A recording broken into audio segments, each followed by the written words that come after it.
Mi nombre es Esteban Chávez. Yo les voy a hablar acerca de los métodos de aislamiento. Los métodos de aislamiento, para ser aplicados, deben tener o ser basados en tres principios. El primero es de los objetivos, es decir, qué se espera lograr al aislar al paciente. El segundo es conocer el mecanismo de transmisión del agente infeccioso que esté involucrado o que esté causando la patología en nuestro paciente. Y el tercero es el de prevención, tanto del contagio de un paciente a otro como hacia el equipo o el personal de salud. Los métodos de aislamiento deben cumplir con ciertas características, empezando porque deben estar basados en la epidemiología del agente etiológico que se cree está causando la enfermedad. Es decir, conocer los agentes más prevalentes en la zona en que estemos trabajando. Debe reconocer también la importancia de los fluidos, secreciones y excreciones como un método de transmisión. Debe tomar las precauciones adecuadas dependiendo de la vía de transmisión del agente. Debe ser fácil de aprender por el personal y debe utilizar palabras nuevas y claras para evitar confusión. Dentro de las precauciones que se deben tomar al atender a un paciente que se encuentra aislado, existen dos grandes grupos, estándar y basados en la transmisión.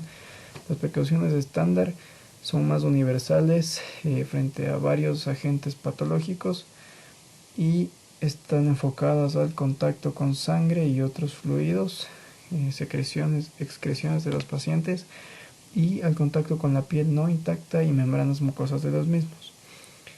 Por otro lado, las precauciones basadas en transmisión se utilizan en agentes altamente patógenos identificados y están basados en las vías de transmisión que tenga este agente. Existen 5 tipos de vías de transmisión, entre las que están por contacto, directo o indirecto, por gotas, por aire, por vehículo común y vector. Más adelante se hablarán de las tres primeras. El vehículo común comprende objetos inanimados que se pueden contaminar por el agente, como por ejemplo agua, alimentos o equipo médico. Y el vector es un organismo vivo que transmite la enfermedad, como el Aedes aegypti en ciertas enfermedades tropicales en nuestro país. Dentro de la transmisión por contacto tenemos dos tipos, directo o indirecto. El directo es el contacto de la superficie corporal, es decir, de dos superficies corporales que por el acercamiento físico permite la transmisión del agente patógeno. El método indirecto es a través de un objeto inanimado, como por ejemplo equipo médico que puede contaminarse con el agente y al contacto con otra persona puede colonizarlo e infectarlo. Las precauciones que se deben tomar en el método de aislamiento por contacto, empezando por la ubicación. El paciente no siempre necesita una habitación única, individual. Solamente cuando hay infecciones por estafilococo aureus meticilin resistente, estreptococo de grupo A o bacterias multiresistentes. Si no es así, pueden compartir habitación con pacientes que tengan el mismo proceso infeccioso sin tener coinfecciones y deben estar localizados a una distancia mínima de 1 metro. Es importante tener una antesala para realizar un adecuado lavado de manos. Dentro de lo que es guantes de higiene de manos, se debe utilizar, además de las precauciones estándar, antes de usar el equipo de protección, se debe tomar en cuenta que cuando se está en contacto con secreciones o con contaminantes del paciente se debe cambiar de guantes y los guantes deben ser retirados antes de salir, sin entrar en contacto después de retirarse con el ambiente del paciente, y se debe realizar un adecuado lavado de manos. La bata se debe utilizar si es que se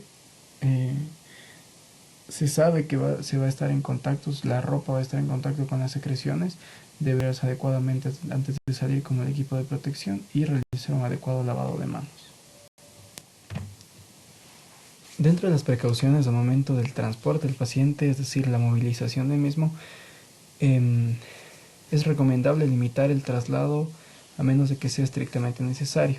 En los casos de que sea necesario, se deben tomar las medidas adecuadas, entre las cuales está cubrir las áreas infectadas o afectadas del cuerpo del paciente con el objetivo de evitar el contagio. Dentro de lo que es equipo de cuidado del paciente, si es que se puede y si es que está indicado, se debe tener un equipo único para cada paciente individual. Si es que no es posible y se debe compartir el material, se debe realizar desinfecciones meticulosas con alcohol al 70%. En cuanto a las visitas a los pacientes, se les debe permitir solamente a personal autorizado, y si es que van a entrar, por ejemplo, familiares, se los debe capacitar para minimizar el riesgo de transmisión. Aquí tenemos el ejemplo de algunos agentes que se transmiten por esta vía de contagio. Entre ellos están Clostridium difficile por infecciones entéricas, bacterias multiresistentes que pueden infectar o colonizar distintos aparatos y sistemas, como gastrointestinal, urinario, cutáneo. En pacientes que tienen incontinencia, podemos encontrar agentes como E. coli, colinitera hemorrágica, Shigella, hepatitis A o rotavirus. También encontramos dentro de esta vía de contagio al virus sincitial respiratorio y a la parainfluenza. Tenemos otras patologías como difteria, herpes, celulitis e impétigo. Puede haber también casos de abscesos importantes, sarna o herpes zóster, que se debe tomar en cuenta en personas inmunocomprometidas. Las gotas son generadas por un paciente infectado al momento que éste tose, estornuda o simplemente habla. Las gotas son partículas de más de 5 micras, por lo cual no pueden viajar más allá de 1 metro. No quedan suspendidas en el aire y esto impide su transmisión a largas distancias. Lo que se debe tomar en cuenta para el aislamiento de estos pacientes es ubicación en una habitación individual. Como se mencionó anteriormente, no viaja por el aire, entonces no es necesario realizar manejo de aire y ventilación. Si es necesario separar a los pacientes por más de 1 metro por lo menos. Se debe realizar una adecuada higiene de manos en los 5 momentos de higiene de manos según las normas específicas.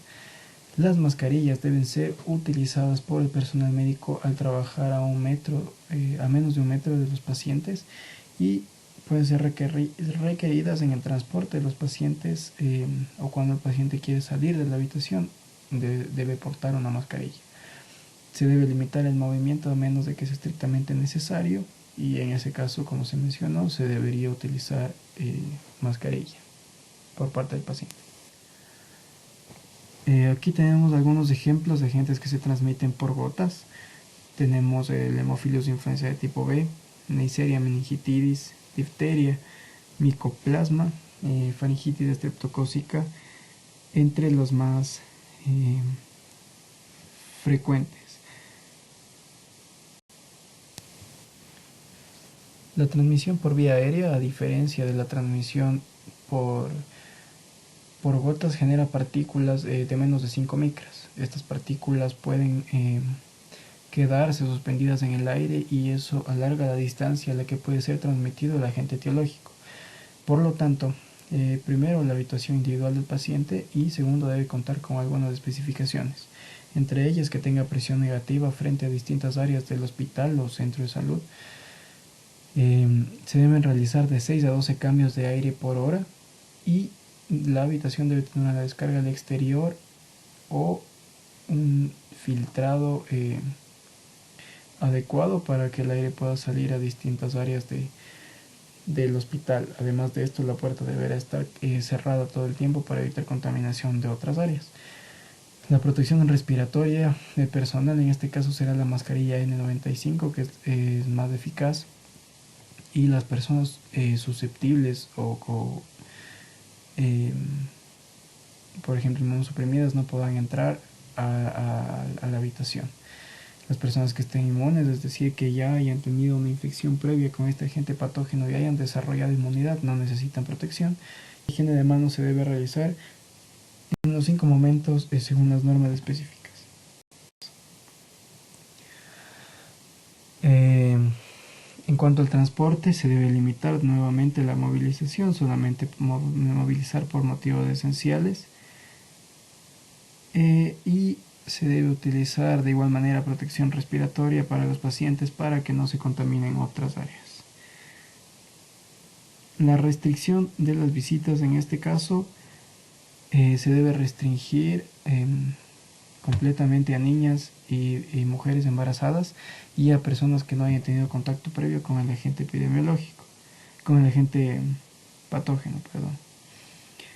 Y las personas que sí vayan a visitar, por ejemplo, a sus familiares, deben utilizar las mismas medidas de protección que el personal de salud. Algunos ejemplos que se encuentran en este tipo de transmisión son la tuberculosis, como se mencionó anteriormente, la rubiola, el sarampión, la varicela, la influenza y el SARS, que es el agente que nos da el síndrome respiratorio agudo severo. Se pueden utilizar también métodos de protección o de aislamiento empíricos para evitar la transmisión de la enfermedad. Por ejemplo, cuando personas están en una sala de espera esperando a ser atendidas por un médico, o cuando se está haciendo el triaje, entonces se pueden utilizar, si es que se sospecha de alguna enfermedad respiratoria, eh, distanciamiento o el uso de mascarillas quirúrgicas. Entonces esto sirve para frenar la diseminación de las enfermedades antes de ser estas diagnosticadas. Por ejemplo, se puede usar de contacto cuando un paciente tiene diarrea para evitar contagios por E. coli, Shigella, hepatitis A, Clostridium, infecciones bacterianas cutáneas, también en pacientes que se sospecha de varicela. Se pueden tomar métodos de aislamiento de transmisión de vía aérea cuando se sospecha de sarampión o tuberculosis, y por gotas principalmente cuando se sospecha de Neisseria y bordetela.